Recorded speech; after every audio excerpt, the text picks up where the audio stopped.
Welcome to the Lean Podcast, where we tackle life's curveballs with wisdom, a dash of humor, one laugh at a time. I am your host, Shiro Mwangi, and today we're going to be talking about self-care as a single parent. And why a single parent?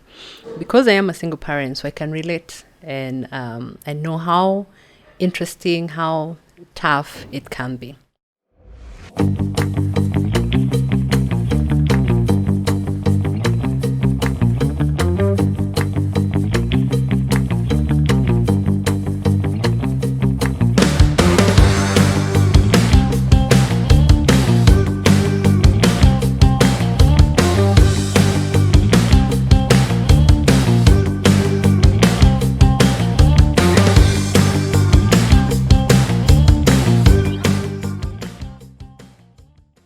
Being a single parent is a unique journey. It has its ups and downs, challenges, rewards, and it can also be very overwhelming and very exhausting. And what people don't talk about, I think just like when people get children and people come to visit the children and you're like, oh, the child is so pretty, so precious. What you're not told is that you're going to have many sleepless nights. That child will need to be fed, it will need to be changed, etc. Same thing with the journey of a single parent. You find there are so many competing priorities, and prioritizing your self-care becomes like the last thing on your mind. So some of the things that I have done that have worked for me, and I started doing this very intentionally because I realized very early on that I used to struggle a lot with even carving out time for myself for anything. So I would deal with feelings of guilt and feeling like I'm neglecting my children, or maybe I don't deserve it. But over time, I realized you cannot pour from an empty cup. And not just can't you pour from an empty cup, we're actually advised to pour from the overflow of your cup. So you need to fill your cup first, so you have something to give. For the last couple of years, I have learned that I have to prioritize self-care because I find myself juggling so many balls at a time. I always send my friends an emoji of, have you seen a juggler? You have like 5 balls you're juggling, a few of them are falling off, you're getting frustrated. So let me just paint a picture of what my typical day looks like. So we'll wake up and attempt to put in some exercise, whether I'm going to the gym, whether I'm going for a walk, and then there are kids to get ready for school. Thank God we live in a country that we actually can be able to afford help. So I have my help who ensures that we have breakfast on the table. The 2 young ones need to be in school by 7:30. I have promised and committed to myself that unless I am out of the country or I'm traveling, I will drop them to school, because this is an opportunity for us to bond. When you're dropping them to school, we're listening to music or we're talking about stuff, you get to hear so many things that ordinarily may not be able to hear. So I drop them back to school. I drop them to school. I come and do my journaling. I do my devotion. Get ready for work. Either work from home or go to work. That is just my morning. So my morning is already super full. I am a corporate woman. So I have a job that requires for me to be in my best shape so that I'm able to deliver. When I go to the office, say 9 o'clock until around 5 or even later sometimes, because I work for a global organization that works across the time, they need for me to be able to focus. In the evening when I come, there's homework to check, there's food for the pets, there's so many things. What I'm trying to do is paint the picture of a typical day, my typical day, and that does not even cover half of the things that I am expected to do. So if I do not take care of myself, if I am not in the best shape mentally, physically, spiritually, I will not be able to do this. So one of the things that I do is time management. The schedules, the structures, it's almost like an army barracks. When my kids were younger, we actually used to have charts for everything. Now they're older, so the charts might not work as well. But there's waking up time. When my firstborn was younger, enough times I would leave him. Literally, he would catch up with me at the gate because he's amazing and I love him to bits. When it comes to keeping time, he has taken that from his auntie, so he's not very good with that. So I have realized I have to structure my time to the T. Wake up time, breakfast time, meal times, hangout time, reading times, etc. So as a single parent, But more so as a single parent, because you're juggling everything by yourself, you have to be extremely structured. So my sister recently found herself alone for a couple of weeks because her husband had traveled, and she called me. She was like, oh my goodness. Now I agree with you. Being a single parent is no joke. Because when somebody is looking from outside in, you don't realize it helps when you have just somebody else who you can call to. The child is sick, or go and pick the person from school, etc. But when you're alone, everything is waiting for you to do. So another thing that has really worked for me is having a support system. A support system could be your friends, family, etc. It could also be the people that you're actually bringing on board in your life, like the house manager, for example.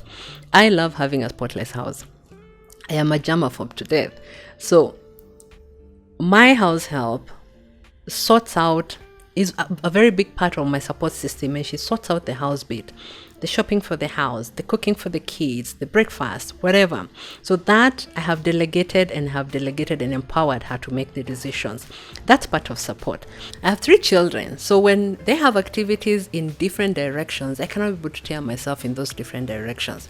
Initially, I would actually try and do it because I was feeling like I need to be there for them. I need to be there with them.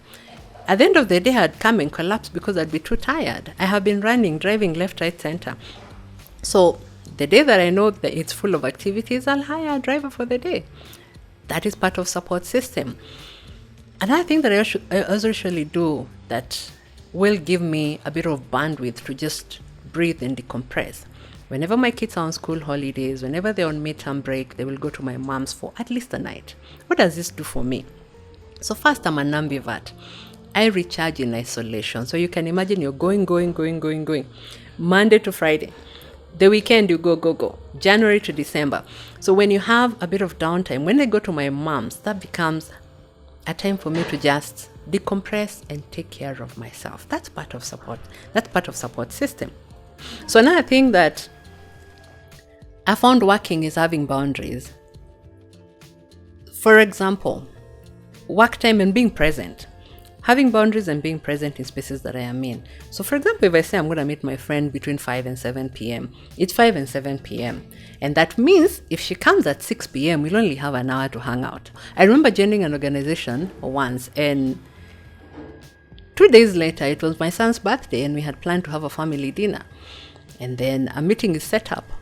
I saw it on my calendar for 9 p.m. It's a global organization, so we're working across time. And I had just learned how to be very firm with boundaries. And I remember one of my mentors telling me, especially when you get into new spaces, that's the best time for you to set your boundaries. So that then when you start saying no and yes to some spaces, it didn't look like you're changing. So I remember declining that meeting very politely and indicating, unfortunately, it's my son's birthday and I had plans. So I remember my colleagues telling me, they found that really weird, because nobody in that organization would ever do something like that. But that's part of boundaries. When I am at work, I am a superstar. I will deliver. But once I leave work, I put on another hat. I am a parent. I am a friend. I am a sister. I am a daughter. I have learned having boundaries is very important as a single parent. It's very important as an individual, but more so as a single parent, because you have so many competing priorities. And another one that also works for me is managing expectations of my children. So I am very clear. So for example, a weekend, you have your Friday evening, Saturday evening, and Sunday. So either Friday or Saturday evening is time that I'm spending with my children. We're going to spend it. We're going to watch a movie in the house. We'll have a nice dinner. We'll have our games, our game nights and stuff like that. And that really works. Commitment. And it's non-negotiable. So that means if I take a date or meeting on a Friday evening, then I'm going to have to make up for it on Saturday. Sunday, non-negotiable. We're going to go to church. We will have a meal either at home or go out for lunch. And that has also helped in terms of prioritizing and taking care of my time and ensuring that the structure is working for me and is working for my family. Sometimes when I'm very tired, I remember my little one coming and asking me when I'm very tired and I'm in that space, because you will get into that space where you will leave and come and yell at everybody at some point. My youngest comes and tells me, "Mommy, do you think you need a massage?" maybe you need to go and get a massage. Because I have also learned that's part of my self-care. Taking care of yourself as well. For me, it's actually so important because I eat my emotions. So if I'm not taking care of myself, I'm going to be spending time and money at the cafe having cake and coffee, which will not work for my waistline and it will not work for my budget. So another thing is the importance of having boundaries, personal boundaries, professional boundaries, boundaries with your family, at home as well with the kids in terms of self-care. So what happens is whenever I get into the house, I said I have 3 children. As soon as I open the door, everybody comes, mom, mom, mom, mom, mom. One is asking about something they need for me to buy. One is asking what we're doing for Christmas. Don't forget it could be January. The one is asking whether they can get permission to go for a party. I have just literally walked in. Just picture this. I have my laptop bag. I have my handbag. I have rang the bell. I've walked in. So there's that one asking about permission to go for a party. There's that one asking me what we're doing over the weekend or what we're doing for Christmas. There's the other one asking me to buy for them Robux. And there's a dog jumping up and down. You just picture that a little bit. You feel like you're going to go out of your mind. So what I have done, as part of little boundaries, I've actually trained everybody in my house. I get in and I'm like, 5 minutes. I just need 5 minutes. Time to just unwind. So they open the door and they're like, hi mom, how are you? You get your hugs, and I disappear to my bedroom for 5 minutes. That helps me just decompress, calm down, and it ensures that I'm not going to project. If I had a bad day and I walked into that nice, lovely, loving mayhem, I'm going to project and yell at somebody, which is so wrong. And then I'll end up feeling so guilty because I've yelled at a child. I didn't need to yell at them. I didn't mean it.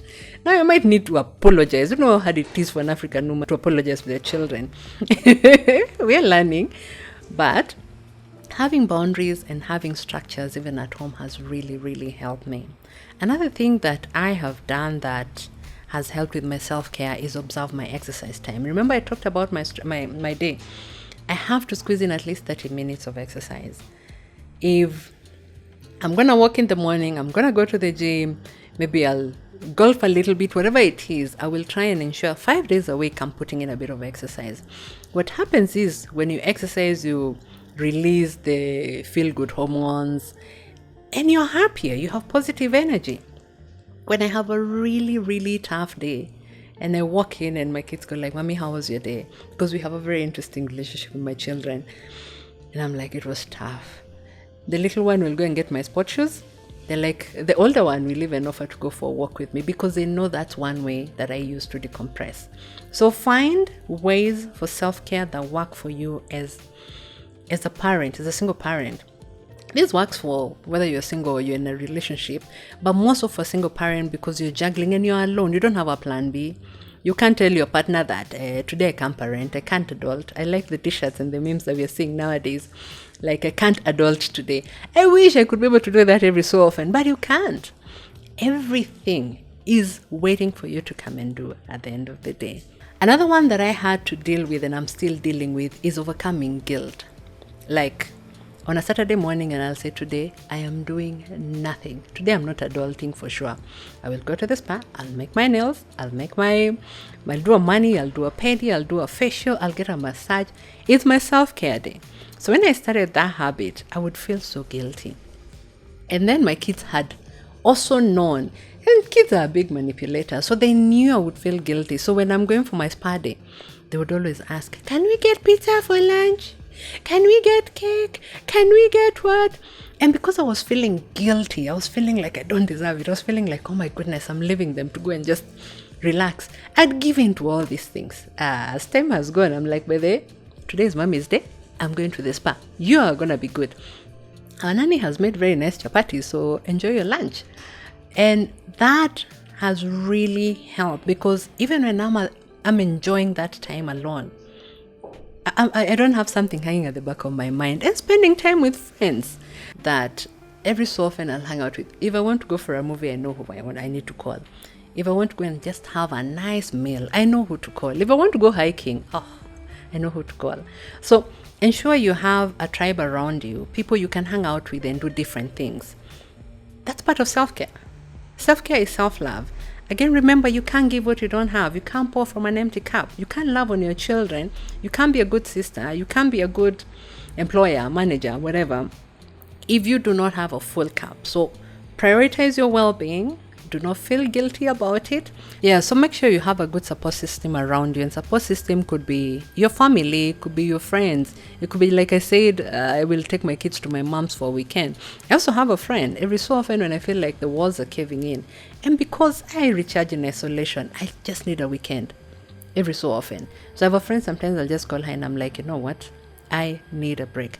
She'll come pick my children. I know they'll be loved on, they'll be taken care of. I'll have a weekend to myself. And when I'm having this myself weekend or my alone weekend, those are the times I do not even plan, not even a meeting, nothing. I want to sit at home. I want to have some good food. I want to enjoy the solitude, the peace and quiet. And maybe the most I'll do is watch a movie. So find what works for you. I have a friend who does yoga twice a week. That works for her. I'm here to try that. For me, it's exercise.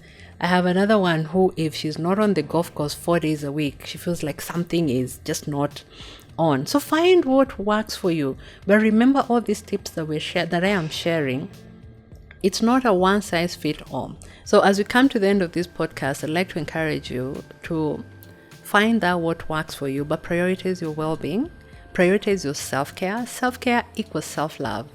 And it's not the big things. It's not the spa date. It could be a walk. It could be just walking to the park or just taking a walk outside in your neighborhood. It could be listening to music.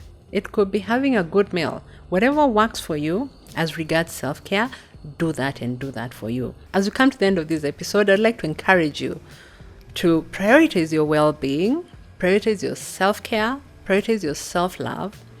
And what works for one person will not work for the other. And you don't have to break the bank. The little things are the big things.